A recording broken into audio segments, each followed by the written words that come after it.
Welcome to the deep dive. Today we're uncovering a hidden world that exists just beneath the surface of everyday perception.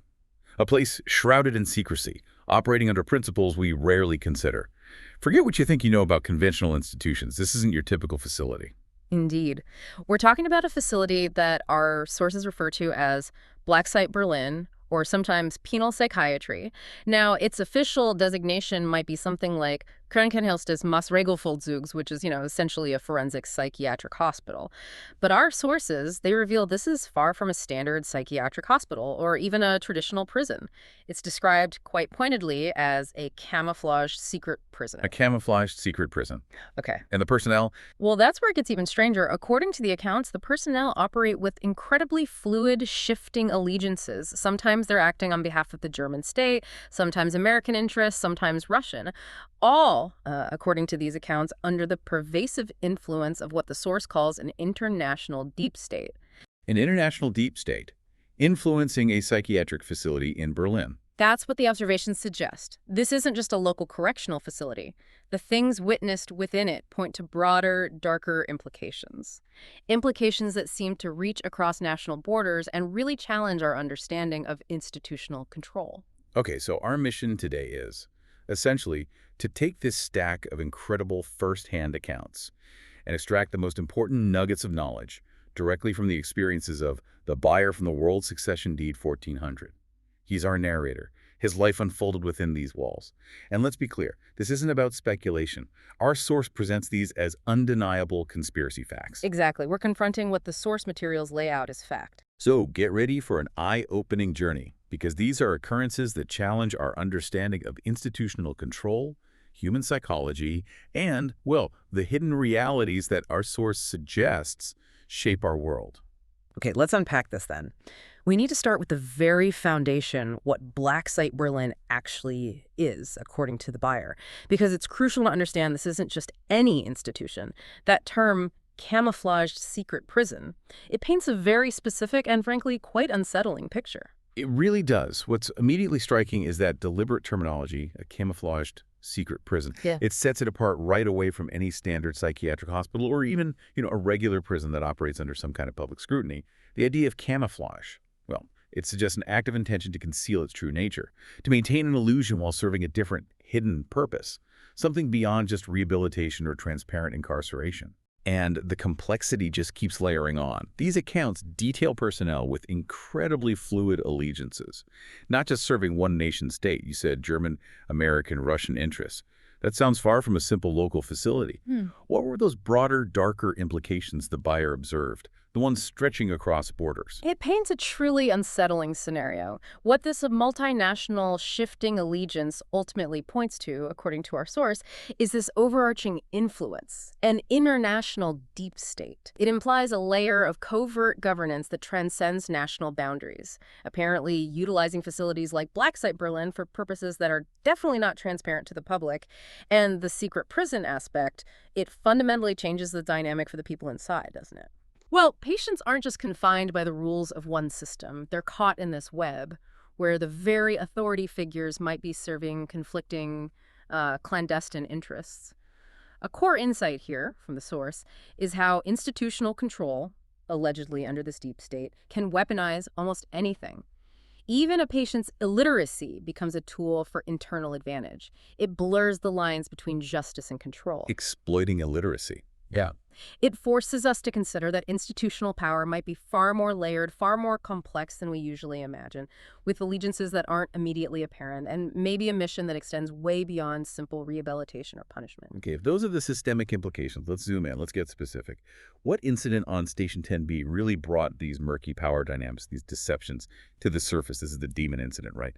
And it starts with a patient whose history is already, well, fraught. Right. Station 10B, as the buyer describes it, was clearly a pressure cooker, a setting for intense, often dangerous interactions. And the arrival of this character known as Dämon, well, it just amplified everything. It vividly illustrates the dark undercurrents within Blacksite Berlin.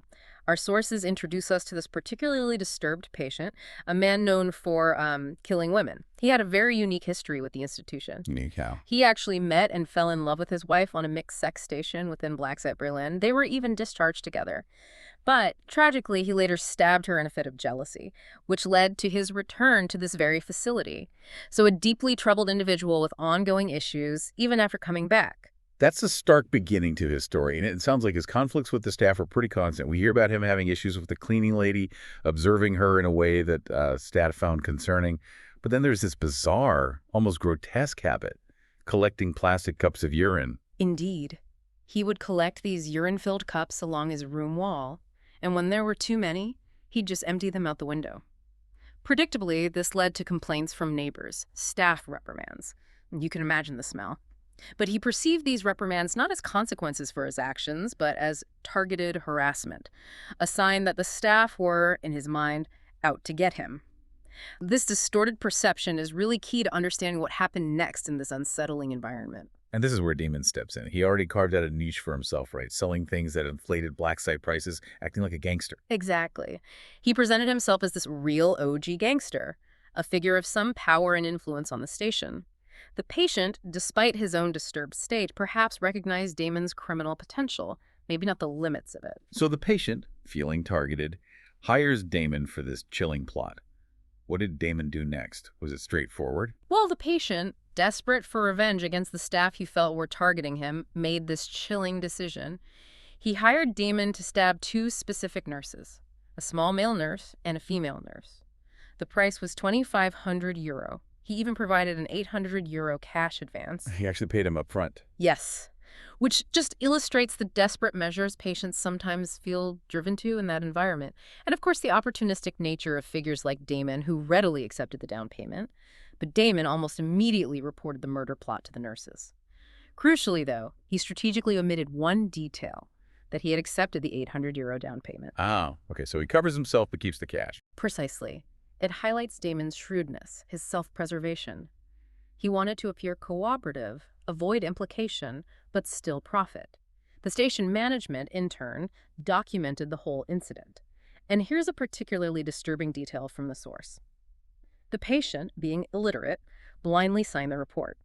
The buyer notes that this circumstance was likely exploited by the nurses. It allowed them to fully document the incident in a way that served their interests, without the patient truly understanding the document he was signing. It's a profound exploitation of vulnerability.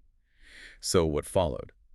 A swift response from the staff. Oh yes, an army of nurses, as the buyer describes it, moved in. They took the patient to isolation, or ISO, and thoroughly searched his room. They found several illegal items, a sharp knife, a mobile phone. This quick, decisive action really demonstrates the institution's capacity for control when it feels directly challenged.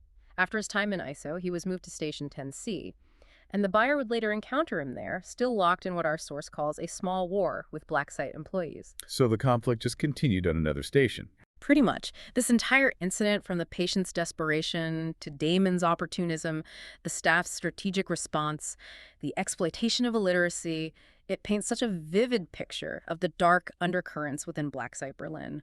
Power dynamics constantly shifting, vulnerabilities readily exploited for institutional advantage.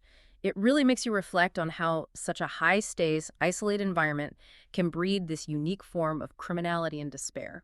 Okay, our journey deeper into Blacksite Berlin now takes us to another patient. Someone whose life was defined by this relentless and ultimately self-destructive pursuit of freedom. Through repeated escapes, this is the story of a serial escapist, right? A cycle of crime and confinement that spanned nearly 2 decades. Yeah, imagine this. A man whose desperate quest for freedom leads to this devastating cycle. 3 escapes, each one shattering his path to release, condemning him to nearly 20 years of continuous confinement. It's a real tragic irony because his initial progress in Blacksite Berlin was actually quite remarkable, according to the source. But his background was incredibly violent. Yeah. Particularly grim, yes. In what's described as a paranoid delusion, he stabbed an unknown passerby after withdrawing money from a bank. He was convinced he was being attacked. Then, within just 9 days, he committed a second fatal stabbing, piercing someone through the cheekbone into the brain with 2 knives, again apparently believing he was acting in self-defense.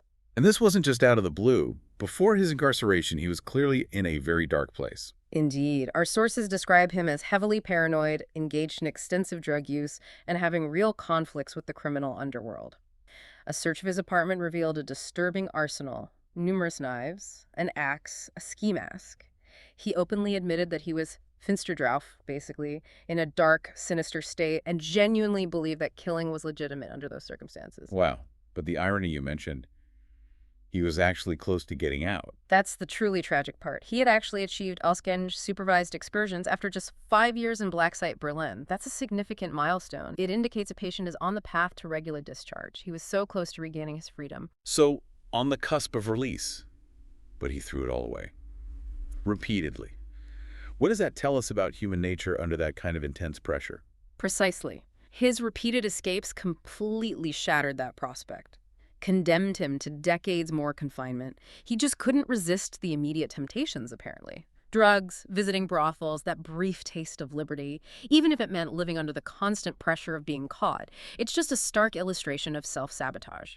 Despite being so close to long-term freedom, the immediate gratification proved irresistible, leading to a much, much longer sentence. It really highlights that pull of immediate gratification versus long-term consequences, especially maybe with psychological disorders and institutional pressure. Exactly. How do you weigh momentary freedom against enduring liberty when your mind is perhaps telling you otherwise, or when the institution itself feels unbearable? And what's truly fascinating and deeply disturbing is how this patient didn't just crave drugs, but became a central figure in a thriving illicit economy inside Blacksite, Berlin.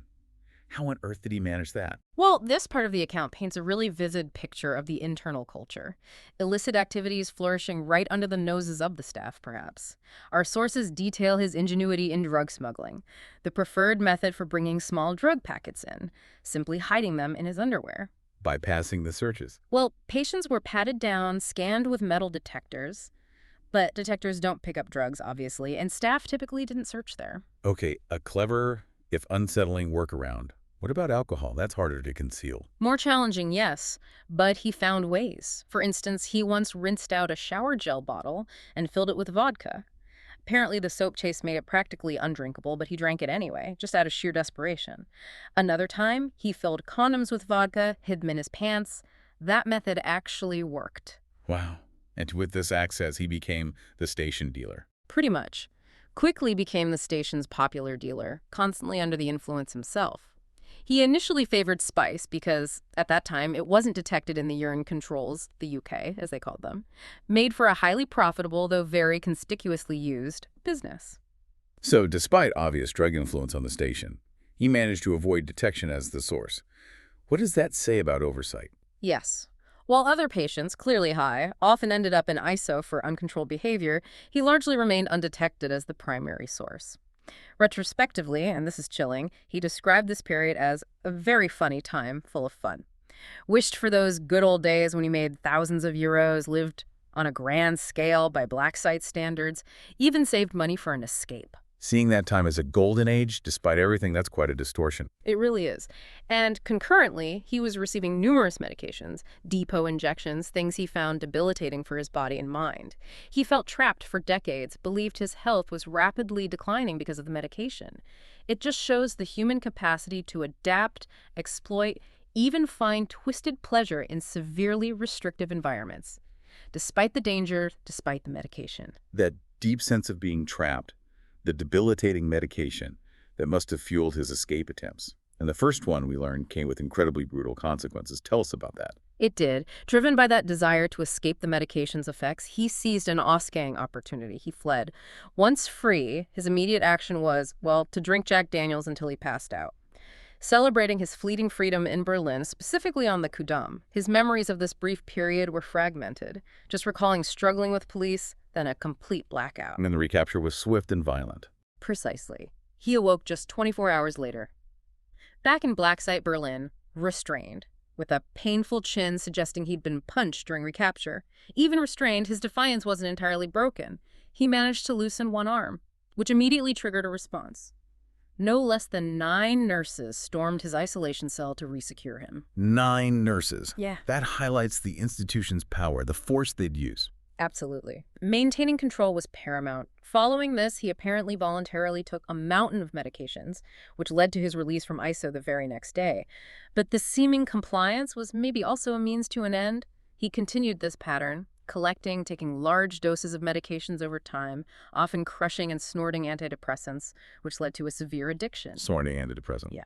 And the withdrawal from those lasted a grueling year and a half, marked by intense mood swings, cravings, flashbacks, even hallucinations. It just shows how those swift, brutal consequences of escape highlight the institution's power and the desperate, often self-destructive measures individuals take to reclaim even a fleeting moment of control. 2 years later, after that first escape, incredibly, he received Ascanj again.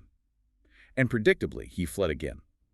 But this time, the escape was longer, and his descent into street-level criminality became far more severe. How did this second bid for freedom unfold? This second escape marked a real escalation. He had criminal supporters on the outside who understood his situation. But crucially, they weren't helping for free. They demanded money, drugs, services in return. For the first 4 months, he hid in an apartment. When that became untenable, he moved to an allotment garden shed in Berlin. He knew it was rarely used, knew where a spare key was hidden. The owner was completely unaware. Living in isolation like that, even in a shed, must have ramped up his paranoia. It seems so. He acquired a PlayStation 4 with a camera, probably in exchange for drug debts and games like GTA 5, Resident Evil. His paranoia led him to tape over the camera lens, even stab the microphone, despite having no internet connection in the shed to transmit anything. A futile yet telling act. Highlighting the delusion, yeah. And his need for money grew desperate. Desperate is the word. Temporarily, he even worked as a lookout in a private apartment brothel, often sleeping there. His role was to ensure the girls didn't escape, locking and unlocking the main door.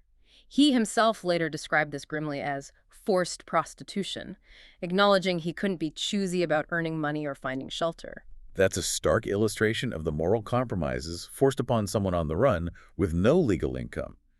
As his money ran out, he started actively scouting robbery opportunities. Yes, desperation mounted. He initially eyed a jeweler, but when he arrived under immense pressure, money completely gone, the jeweler was closed. He needed an alternative immediately. No planning. He found a pharmacy, thought it could get street-dealable medications, quickly wrote a list. However, upon seeing a very pretty young female pharmacist through the glass door, he apparently experienced this moment of last-minute scruples.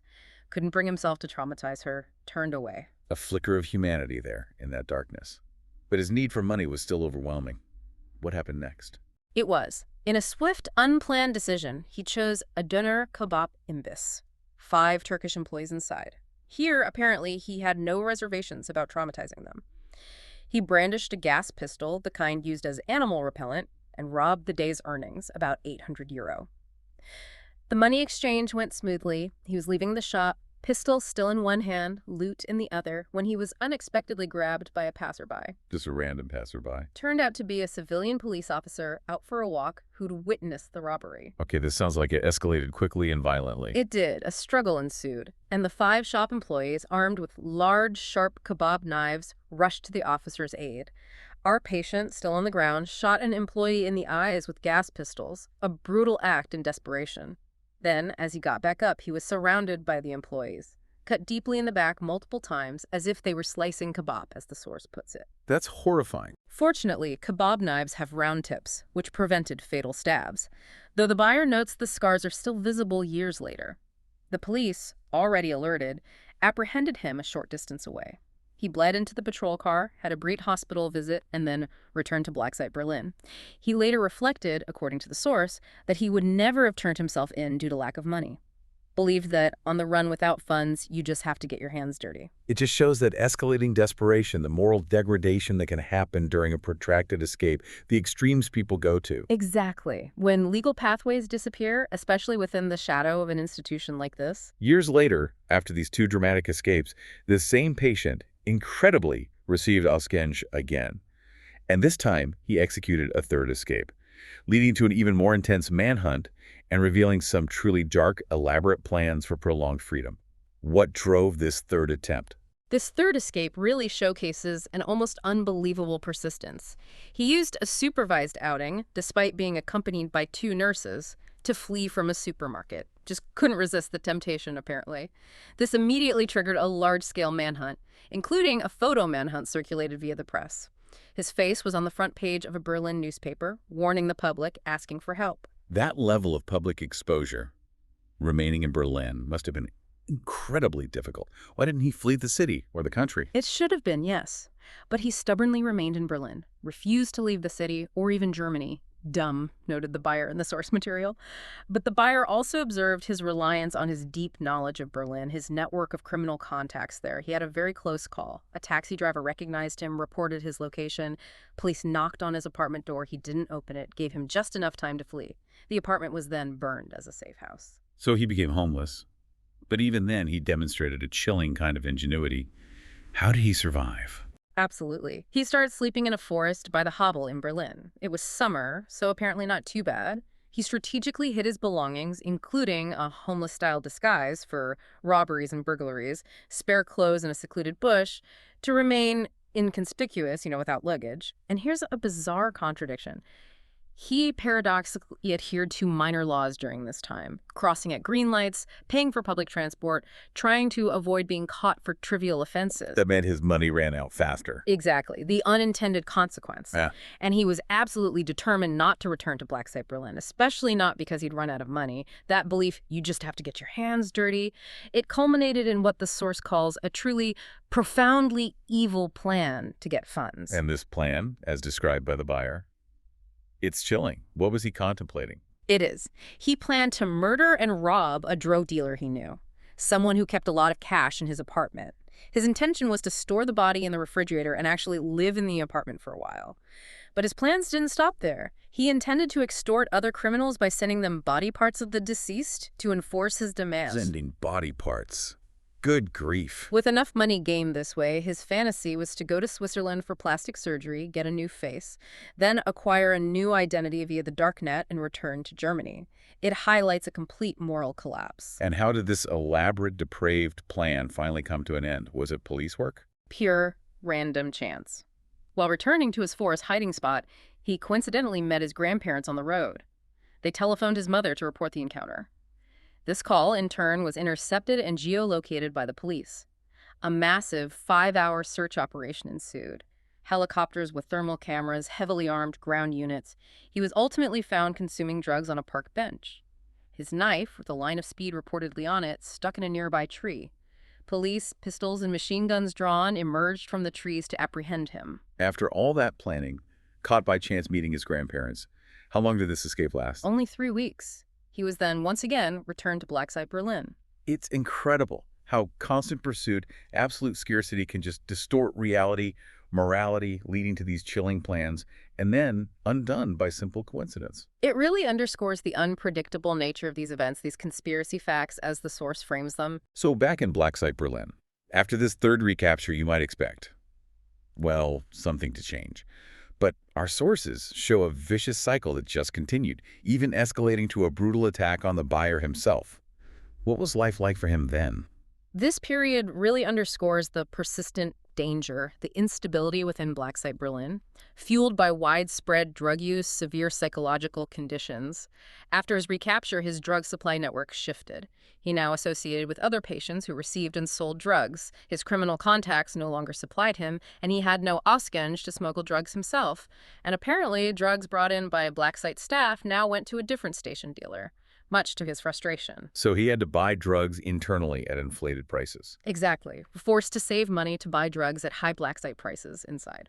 And these weren't just single substance incidents, were they? What kind of combinations was he taking? No, he engaged in really dangerous mixed consumption, combining collected Blacksite medications like diazepam, Tavor with homemade alcohol, and any available street drugs. This cocktail consistently caused him to have complete blackouts. During these blackouts, he became extremely conspicuous, extremely dangerous, threatening other patients, nurses, collapsing without warning, rampaging, attempting to ignite patients with a lighter. Trying to set people on fire. According to the source, yes, he was completely uncontrollable, and his actions often implicated others who had consumed with him. Invariably, these episodes ended with him in ISO, physically restrained. It sounds like a terrifying environment to live in, and Yeah. the buyer experienced this violence firsthand. Tell us about that attack. Indeed. During one of these mixed consumption blackouts, the patient, along with another patient described as a Syrian refugee incarcerated for rape, both completely drugged, stormed into the buyer's cell. They playfully, as the source puts it, but uncontrollably and far too forcefully, struck the buyer's stomach and sides while the buyer was in bed, caused pain for days. It really highlights the risk of living in such a volatile place. And the rampage didn't stop there, did it? What did the staff do in response to this chaos? No. After attacking the buyer, the patient fell twice within 2 minutes. Just hit the floor, full force. He then stood up, took the buyer's heavy wooden chair, and threw it across the room, created a deep gouge in the wall. Then they went to the communal kitchen, rampaged there, the patient falling multiple more times. Both of them were truly running amok on the station, tumult, screaming. And the staff had to call the police. He threatened several nurses with his life.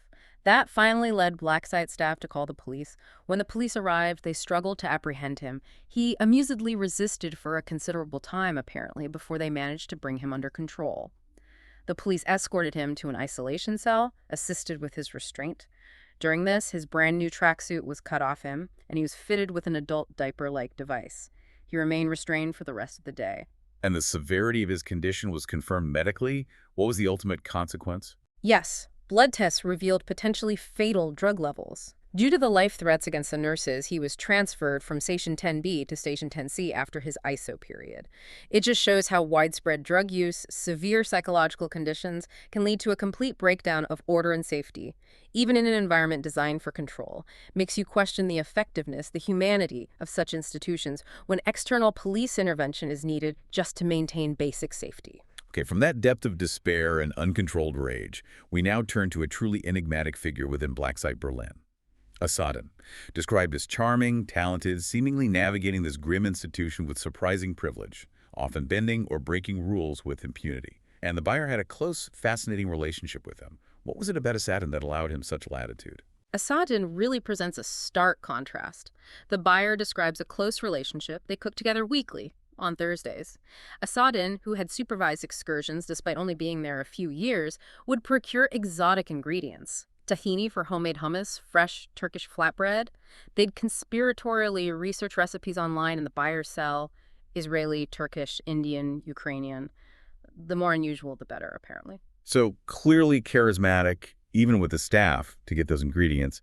What else about his persona stood out inside Blacksite Berlin? In his free life, he was a self-described womanizer, reportedly had up to 5 simultaneous sexual relationships where all partners knew and accepted each other. Some were even friends. He's described as being in his 30s, slim, athletic, notably charismatic. Inside, many homosexual patients, including one described as a cannibal who wrote him love letters, were attracted to him, but he remained strictly heterosexual. He was also known as the violinist on the station, had classical music training as a child, played in the Bundeswehr band, even toured China with an orchestra. A musician inside. Did he get to play? Frequently. Played the violin, electric piano, acoustic guitar in his cell. Explored electronic music with a set of KORG nanomusic units. And this musical talent extended to some illicit activities, recording and sharing his music. Yes. He possessed an unauthorized music mixing desk, had a forbidden SD card recording function, connected a foot-operated loop station to it, recorded everything to an SD card. To share his music, he'd borrow a mobile phone from his neighbor, a man the buyer describes with a rather unsettling epithet. His pedophile sugar daddy. A detail revealing much about the inhabitants. Asadin would insert the SD card into this phone, upload his songs to SoundCloud. Got about 10-15 streams per song. And the staff just allowed this, the recording gear. That's what's telling about Asadin's position, the exceptional treatment. The buyer observed staff allowed him many liberties forbidden to others, like keeping numerous instruments in his room instead of returning them, and his mixing desk's known recording function was conspicuously overlooked. So it wasn't just musical talent. His charisma worked on the psychologist, too. How did that affect his path through the system? Absolutely. He was favored by the psychologists, mostly women, whom he easily wraps around his finger due to his good looks, according to the buyer. This significantly contributed to his rapid progress. He grew up carefree, son of well-off, educated parents in eastern Germany, near Pirna. They ran a popular youth hostel. The buyer notes he never faced major hurdles before his Blacksite admission, which was entirely self-inflicted. After only 4 to 5 years, he was already close to receiving unsupervised excursions. Remarkably fast progression. The buyer notes how good looks seemingly make life easier, even there. A Wahnsinn. Madness. It reveals a lot about the human element, how charisma can influence treatment even in rigid systems. Exactly, even in seemingly objective systems. Now, to really understand Asadin, we need to dig into the complex roots of his delusion. It's not just charisma, it's his religious background, extensive LSD use, and a really difficult relationship with the medication inside Blacksite Berlin. How did these factors intertwine? Indeed. Assadin's psychological history is a tangled web. His father is deeply religious, interprets everything through that lens, which Assadin now finds quite repulsive. This upbringing initially influenced him to study theology in Cologne. But he abandoned it, found the arguments illogical, detached from reality. He now views religion very critically. Even says his father's stupidity and religious fanaticism are unbearable. Avoids contact, despite his father battling cancer. But this religious background did manifest in a profound delusion for Assadin himself. Wow. What was that belief? It did. He once believed himself to be the reincarnation of Jesus. In fact, he now finds deeply embarrassing leading the buyer to note an audible LOL from him when recounting it. This powerful delusion was induced, according to the source, by months of microdosing LSD, and this forms the basis of a significant ongoing conflict about his diagnosis. Assadin believes his psychosis was purely drug-induced from the LSD. But the court, the psychologists, they vehemently rejected this. Claimed due to its long duration, the psychosis would have erupted even without drugs. So that distinction had major legal consequences. Huge. It led to his placement under an indefinite 63-year ruling. That's the German legal classification for mentally ill offenders needing indefinite confinement. Instead of a 2-year 64, which is more typical for drug-addicted offenders with a clearer path to release, this was much to his profound frustration. And this point of contention continues to fuel his battles with his therapists. And his resistance to medication is a key part of this struggle. How did that play out daily inside Blacksite Berlin? Absolutely key. Assadin is deeply averse to the prescribed medication, believes it offers no genuine healing, severely impacts his personality. He receives only a minimal dose, unlike the buyer, who at one point got a maximal dose under forced medication. Despite this minimal dose, Assadin feels deeply impaired. This frustration occasionally leads him to flip out in the buyer's room, shadowboxing, acting aggressively, taking Tavor tranquilizers on demand to calm down, self-medicating with homemade alcohol. And the buyer understood this aversion. Fully, expresses full empathy for Assadin's extreme aversion, the suffering it causes. States they fully understand, though the buyer themselves didn't show such outward displays of emotion. The key difference being forced medication versus Assadin's semi-voluntary acceptance to gain release prospects. So his freedom is explicitly linked to accepting these treatments he despises. What kind of pressure did the psychologists exert? Precisely. Psychologists apply manipulative pressure, according to the source, directly linking his progress, getting solitary outings, a planned carpentry apprenticeship to his acceptance of what he considers nasty injections. This leaves Assadin in this profound dilemma, torn between freedom under heavy personality-altering medication and refusing medication to live a tolerable, not chemically tortured daily life, but with zero prospect of discharge. It raises critical questions about diagnoses, forced medication ethics, the pressures individuals face when freedom depends on conforming. Absolutely. Profound questions. This brings us to perhaps the most unsettling aspect of Assadin's story. His incredibly complex, deluded plan to kill his ex-wife and instigate a revolution.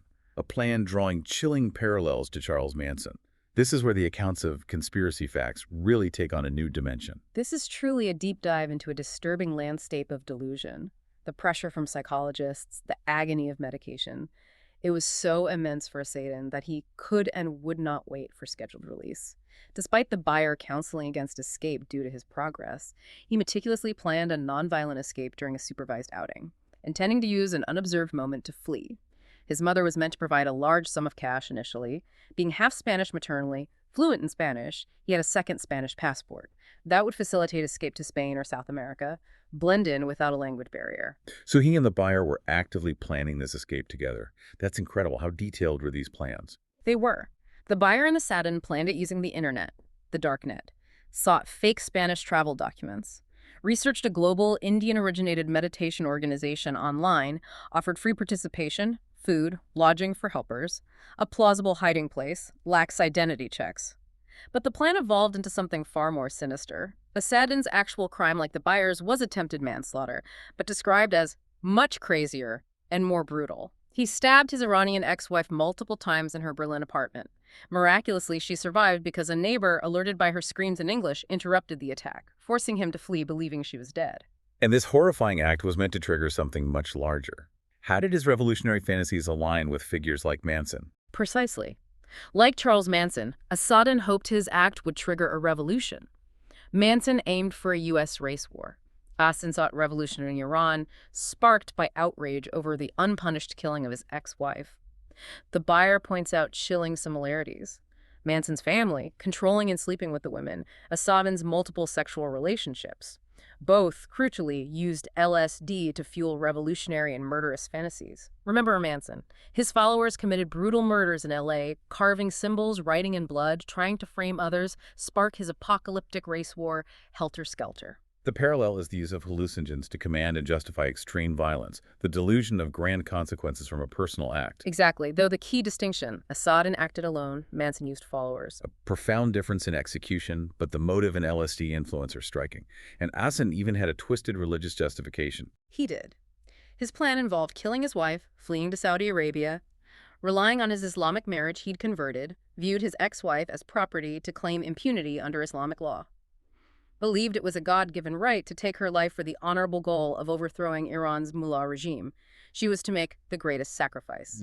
The buyer, though disagreeing vehemently, notes the dangerous mix. A woman oppressing religion and LSD. The inherent illogicality is stark. Overthrowing an Islamist state while fleeing to another Islamist state, invoking Islamic law for protection. A clear example of what the buyer calls LSD logic. And their marriage itself was complex, more strategy than relationship. A marriage of convenience, yes. Met backpacking in Iran. Agreed to marry her, not love, but as a do-gooder, to free her from the misogynistic, oppressive regime, get her a German passport. Married under Islamic law in Iran required his conversion, bribes for paperwork, lived together in Germany 2 years for immigration appearances, an open polyamorous relationship, multiple partners. Asadin's sexual escapades were extreme, apparently including public group sex at a festival on LSD. After 2 years, they officially divorced. So LSD was a constant central theme leading up to this. What was the buyer's perspective on LSD, given their own insights? Absolutely central. Asadin, an artist and caretaker in a Berlin artist colony, got liquid LSD from a professor. Microdose daily quarter drop for creativity, motivation, avoiding strong hallucinations. The buyer found LSD extreme, addictive, called it the most extreme form of reality escape, a sledgehammer shattering thought patterns, a real consciousness-expanding experience. Having tried LSD, the buyer offered practical insights, preparation, mood, environment-controlled set and setting to mitigate risks. Recommended magic mushrooms as milder for beginners. Beyond LSD, other factors were at play. Conflict with his employer. Yes. Asadin felt undervalued by his employer, the artist colony owner, who acquired the property for one buyer suspect's bribery, rented 200 studios for 1,000 number, leaving all work to Asadin. The buyer notes this as an example of a deep state calculation for property deals, finding an argument to justify an improbable price. Okay, so pulling it all together, the buyer identified 6 key factors fueling Asadin's murder attempt. Yes, a potent mix, according to the source. 1. Months of microdosed LSD leading to psychosis, disputed by psychologists. 2. His ex-wife's casual remark, "You'd probably have to kill me one day," interpreted as prophecy and invitation. 3. Listening to Diane words, "Never make a good-looking woman your wife, she makes me a killer," on repeat, fueling fantasies. 4. The Hong Kong murder case, inspiring his plan, kill wife, flee to Saudi Arabia for impunity, spark Iranian revolution. 5. Number psychosis, seeing 44 everywhere as divine signs, reinforced by Tesla and number YouTube videos. 6. And finally, that profound contradictory belief, being Jesus Christ reincarnated on a divine mission to liberate Iran, despite converting to Islam and planning to flee to an Islamic state. It's truly complex. The chilling takeaway is how a charismatic individual, fueled by delusion, can weaponize their interpretation of religion, politics, into real-world violence, paralleling Manson in ambition, if not execution. Challenges us to see how stimuli, history, altered states create dangerous belief systems. Which brings us to the actual execution of Asadin's plan, the aftermath, and his continued problematic behavior inside Blacksite Berlin, where delusion met reality. Fueled by a joint LSD session, he decided to proceed. Armed with an artist's knife, still paint-stained, visited his ex-wife, stabbed her numerous times without warning. And she survived miraculously because of that neighbor. Yes, her desperate screams in English alerted a neighbor who knocked loudly. The interruption forced Asadin to stop, flee, believing she was dead. As he opened the door, he raised the knife at the neighbor, who recoiled but later identified him. Asadin then fled, covered in blood. Used public transport across Berlin to the artist colony in Weissensee. Visited friends, bathed to wash off blood, changed clothes. And how was he caught after all those escape plans? Police searched the artist colony, apprehended him. In his LSD state, he was apparently profoundly impressed by his own courage. Proudly told friends, "It is done." His friends, however, were horrified, freaked out. The LSD also rendered him unable to pursue his flight to Saudi Arabia, led him to accept arrest without resistance shortly after. Just let them take him. So after all that, what was the buyer's assessment of Asadin back on the station? Did their friendship continue? The buyer describes Asadin as relatively reflective, sane on the station now, notes they wouldn't get along otherwise as the buyer avoids contact with other crazies. They joke frequently, often mocking the unreasonable psychologists. There's even that moment of dark humor. Asadin burst into the buyer's cell, threw an adult diaper full of shit, turned out to be Nutella. Buyer, initially enraged, pursued him across station, intending to rub it on him, but calmed down, realizing the prank. Acknowledged Asadin got me completely. Looked authentic. But despite lighter moments, the dangerous behavior and manipulation continued. Indeed. After Asadin moved rooms, he found a shower gel bottle with many Tilidin tablets, notorious for inducing violence, hidden on his communal bathroom shelf. Immediately began selling them for €10 each, hid them in the communal kitchen out of paranoia, but they were stolen next day.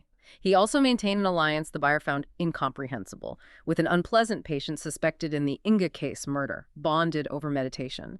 This individual gave Asadin instructions on how to convincingly feign in therapy to fool the psychologists, advice Asadin used successfully. This person was only friendly to Asadin. So manipulation, illicit activity remained. What about potential violence defying the institution? Asadin regularly exercised, fasted quarterly, had repurposed sharp objects into weapons, was observed carving deep furrows into station walls, reported by other patients led to a police raid.